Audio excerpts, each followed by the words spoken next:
Miss Collier explains! Multiplying fractions! Today, our learning intentions are to know that whole numbers can be written as fractions over 1 and to be able to multiply fractions, mixed numbers, and whole numbers, giving our answer in the simplest form. We will know we are successful when we can express a whole number as a fraction and when we can multiply fractions and mixed numbers all together.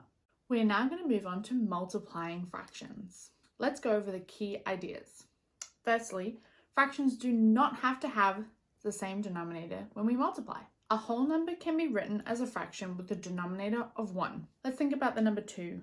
If I have 2 whole cakes, how many parts is that cake cut up into? Well, just 1. So they're a cake cut up into 1 piece, and I've got 2 of them. So any whole number can be written over a denominator of 1. Third, if you remember back to our language of mathematics, you will know that of, x, times, lots of, or product all refer to the same operation of multiplying. And lastly, mixed numbers must be changed to improper fractions before they can be multiplied. And as always, once we get to the end, we should convert them back to mixed numbers and make sure they're in simplest form. If we think about normal multiplication, let's think 3 times 2, that would be the number 3 duplicated 2 times. It's the same if we have fractions. Let's think about it in terms of cookies, okay? I have half a cookie here. If I said half times 4, that would mean I took half a cookie and I duplicated it 4 times. Now I have 4 half cookies. And if I put them together, how many whole cookies do I have? 2. Let's think about the cookies mathematically. I have the 1 piece of a half and I'm multiplying it by 4. So that's 1 times 4. I then divide by 2 when I put the cookies together. But I must make sure that I put my whole number over the number 1.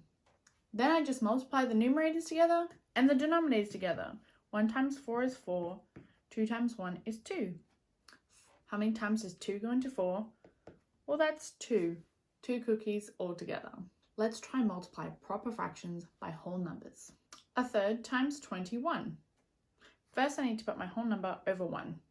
Then I just multiply the numerators, multiply the denominators. 1 times 21 is 21. 3 times 1 is 3.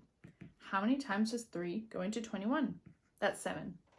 Now I want to pause for 1 second and I want you to note that the answer is smaller than the original number.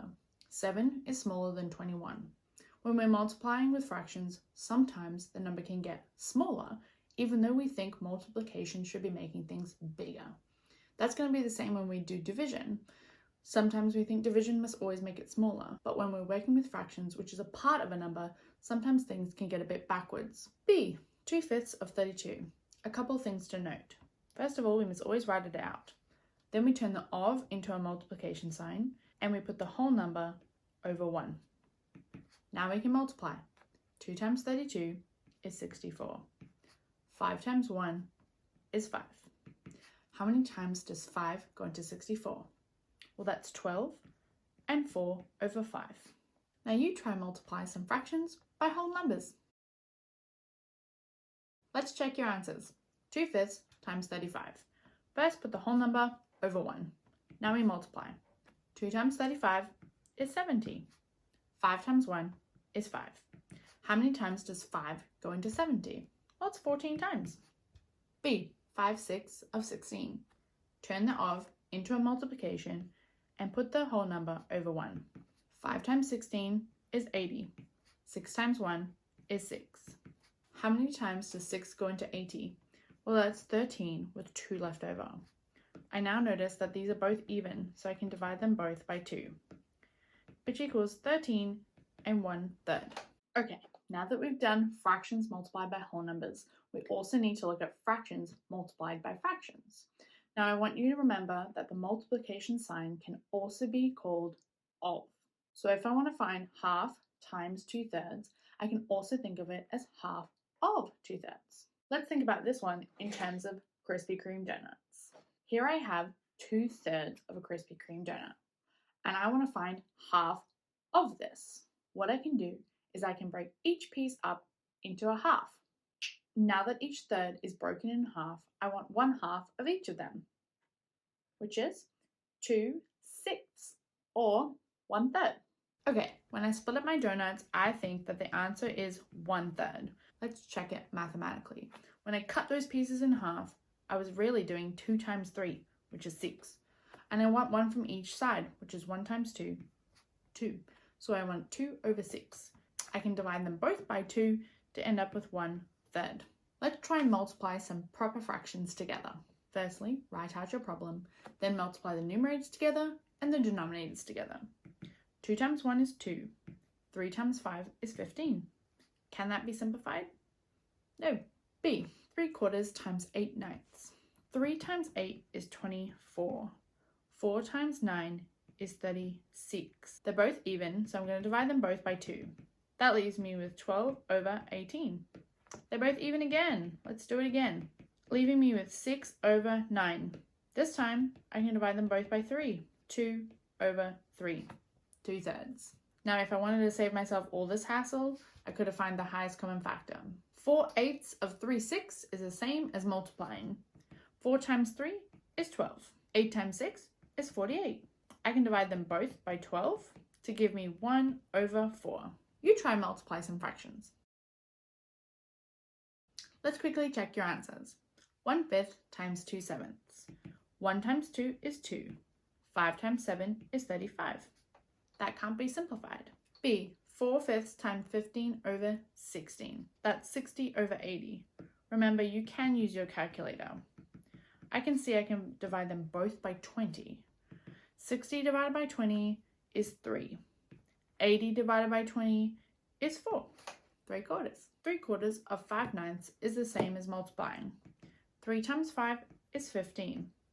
4 times 9 is 36. I can see that they can both be divided by 3. 15 divided by 3 is 5. 36 divided by 3 is 12. Multiplying improper fractions is no different. A. 5/3 times 2/7. We're just multiplying the numerators. 5 times 7 is 35. And the denominators. 3 times 2 is 6. How many times does 6 go into 35?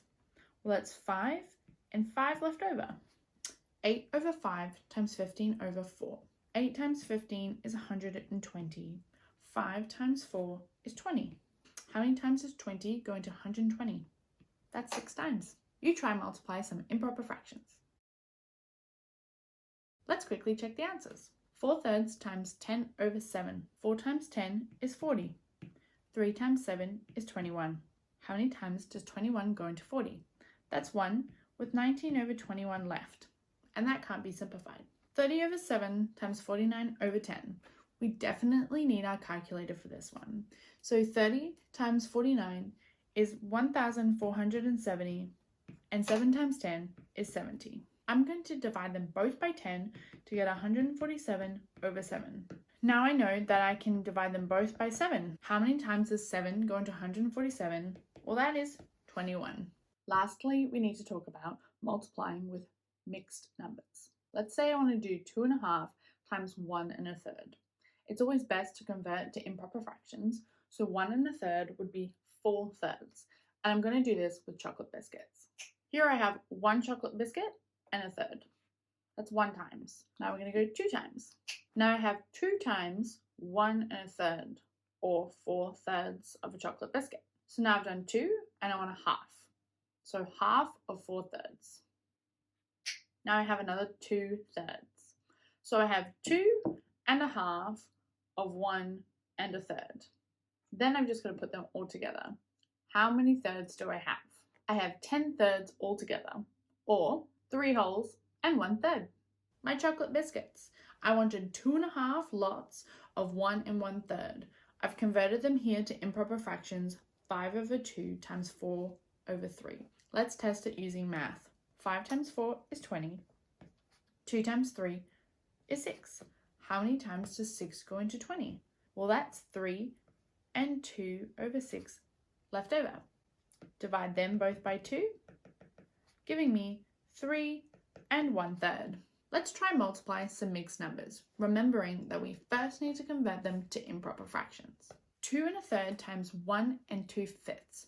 First, we need to convert them to improper fractions.